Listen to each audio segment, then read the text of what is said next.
Well, hi, Gary and Brenda. It's been a pleasure getting acquainted with you folks on the phone, and I sure hope this comes together and I can do this fountain for you and for Geisinger. This grouping I worked on for quite a while this morning, and I sent you a picture that showed the background that's not real pleasant to look at, Gary, so I thought I'd light it up here at night with the LEDs. And it turns out, as I'm seeing it through the viewfinder here, it looks a little bright, but the lighting would be very fine-tuned. We've got the gravel to nestle the lights in, and we play with the wattage and so forth to make sure that it's not overly lit, but adequately lit. And, I'm pretty good at that, and I'm not completely happy with the way it's showing here, but this does show you the grouping, the pieces, the staggered elevations, the line and form. I think those three tall columns together are just spectacular. And this is a static view here, but as I walk around it, hopefully you'll see what you would see if you were here in the shop with me. There's a total of 14 columns. The footprint is about 5 feet across from the furthest point of column to column, there left to right. And the tallest column stands 81 inches high, including the little PVC base that it stands on. That base would be incorporated into the concrete, and that's how high it would stand, what you're seeing there. If you put a tape on it, it's 81 to the top of that tallest column from the whatever surface it's sitting on. I'm going to go in a little bit closer. This I envisioned as the back of it, but I'll show you the other side. It could go either way in that bed.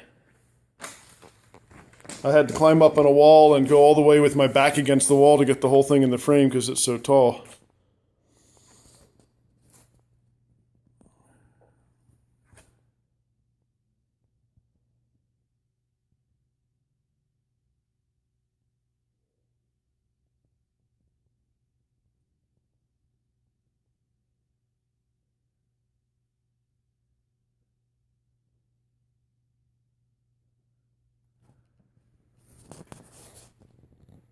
I've designed this to hold interest from 360 degrees.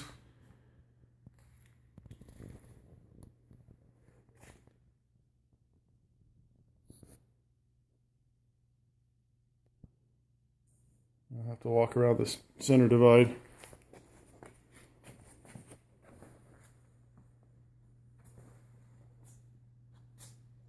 So if you're coming down that pathway, as I saw on your artistic rendering, the bench would be right about here. And then that horseshoe-shaped path would lead you around this way, around the feature. So I considered this the primary viewing angle.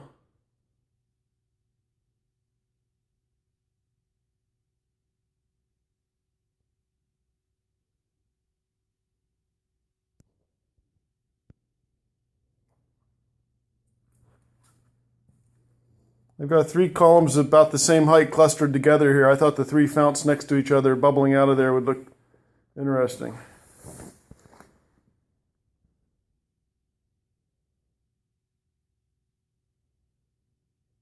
And of course, in our business, we have to use our imaginations to see this in your finished garden with water flowing out of each one and imagine the sound that it'll make.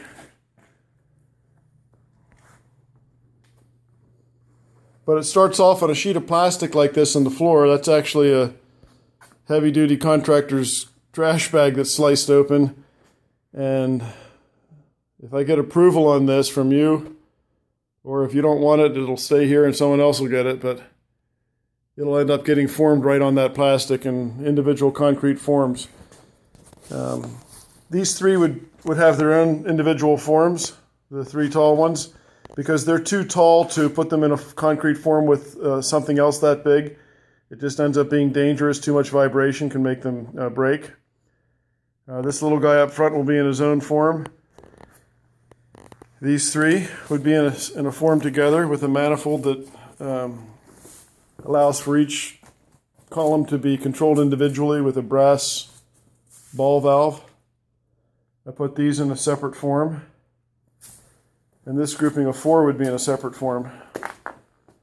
And they would all be manageable by 2 people. In fact, if it's a strong person, 1 person could lift these. We use tree hooks left over from my landscaping days. We also use straps, tie-down straps, and put the S hook through a stainless steel cable loop and pick up by that. I put those on 4 corners of each concrete form, so it's a convenient way to pick it up and move it. But those things are only about a ½ an inch off the concrete, and they're easy to hide in the pebble. Okay, so this doesn't take forever to download. I'll go ahead and post it and get it off to you.